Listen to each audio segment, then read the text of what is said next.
Chapter 1 As Free as a Bird.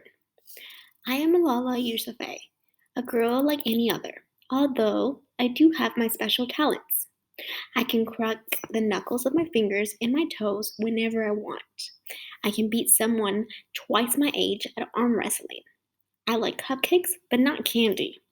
And I don't think dark chocolate should be called chocolate at all.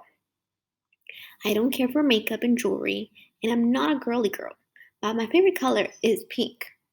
I say that if you check a boy's backpack, it will always be a mess. If you check his uniform, it will be dirty. This is not my opinion. This is just a fact. I am Pashtun, a member of a proud tribe of people spread across Afghanistan and Pakistan. My father, Zildun, and my mother, Tor Pakai, are from mountain villages. After they married, they moved to Mingora, the largest city in the Swat Valley, which is in the northwest of my beloved country, Pakistan. I was born in 1997 in the Swat Valley, which is known for its beauty, its tall mountains, green hills, and crystal clear rivers. I am named for a brave young Pashtun girl named Malala of May Wind in Afghanistan. In a battle of hundreds of years ago, Malala inspired warriors with her courage.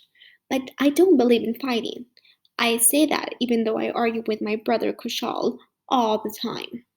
He is 2 years younger than me.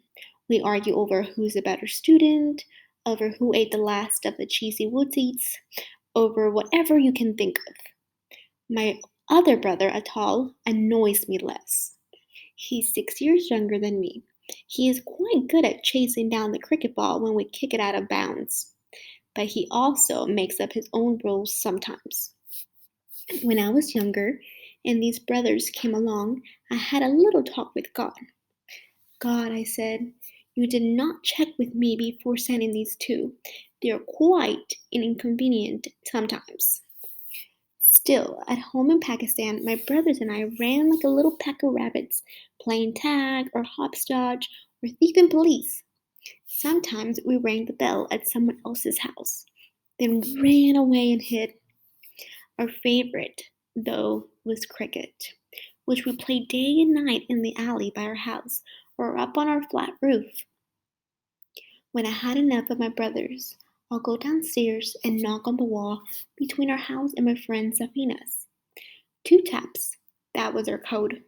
She'll tap and reply. Safina is a couple of years younger than me, but we were very close. We often copied each other, but once I thought she had gone too far when my only toy, a pink plastic cell phone my father had given me, went missing.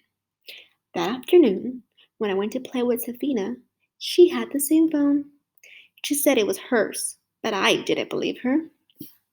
When she wasn't looking, I took a pair of her earrings. The next day, a necklace. When my mother found out, she was so upset she wouldn't look at me. Safina stole from me first, I cried.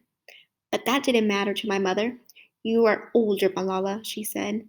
You should have set a good example. I felt shame, knowing that my father would be so disappointed in me. But when he came home, he didn't scold me. He knew I was being hard on myself already. Instead, he told me that all children make mistakes.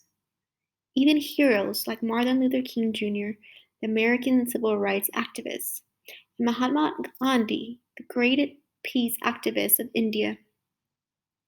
Then he shared a saying that his father used to tell him: a child is a child when he's a child, even if he's a prophet. He meant that even people who go on to do great things can do childish things because they were children once. Our Pashtun tribes believed in badal, or revenge. One bad action must be answered by another. I thought Safina had stolen from me, so I stole from her. But my taste of badal was bitter. Safina and I quickly got back to being friends, and I vowed then that I would never seek revenge again. For as long as I can remember, our house had been full of people, a never ending stream of neighbors, relatives, and friends of my father. One of the most important parts of being a Pashtun is always opening your door to a visitor. In the back of our house, my mother and the woman who would gather to cook and laugh and talk about new clothes, jewelry, and other ladies in the neighborhood. My father and the men would sit in the men's guest room and drink tea and talk politics. I would sometimes wander away from the children's games, tiptoe through the crowd of women, and join the men, drinking in every word about the big world beyond our valley. After a while, I would go to the women to listen to their whispers and their laughter. My favorite part, the scarves and the veils covering their heads were gone. Their long dark hair and pretty faces, made up with lipstick and henna, were lovely to see. Where I grew up, women follow the code of Purdah, where they are separated from men and cover themselves in public. Some, like my mother, draped scarves over their faces. Others cover themselves with long flowing black robes and sometimes even black gloves and socks. They hid every bit of skin, even their eyes. But when the women were away from men, they would show their beautiful faces, and I would see a whole new world. I always wonder how it felt to live in hiding. Even as a little girl, I told my parents that no matter what other girls did, I would never cover my face like that.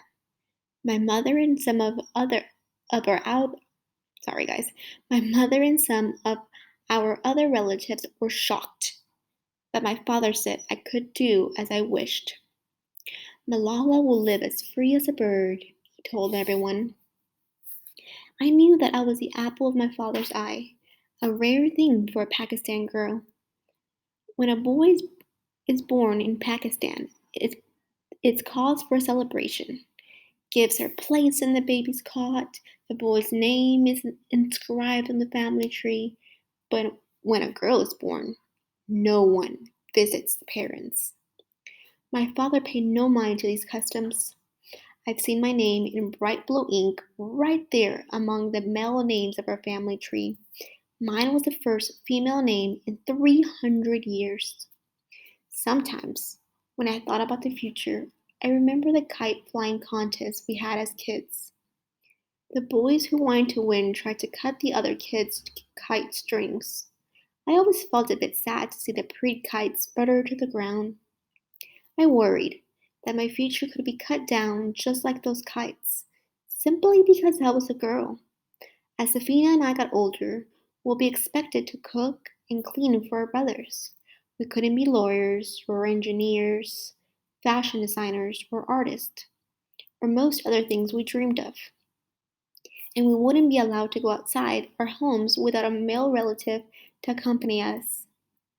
I often wonder how free I could ever really be. My father was hopeful. "Look at this girl," said my father with pride when I learned to read. "She's destined for the skies." I was far luckier than most girls in one other way. My father ran a school, the Kushal School. It was a humble place with nothing more than blackboards and chalk, and it was right next to a smelly river. But to me, it was a paradise. My father did every job in the school. He was the teacher, the principal, and the janitor. After he paid the school's bills, not much money was left for food. But the school had been my father's dream, and we were all happy to be living it. My parents tell me that when I was first learning to walk, I toddled into the empty classrooms and gave lessons in my own baby talk. As I grew, I sat in one I sorry, as I grew, I sat in on classes. I couldn't wear the uniforms. I couldn't wait to wear the uniforms I saw the big girls wearing when they arrived each day. Shalwar kameez, a long, deep blue shirt and loose white pants, and white headscarf.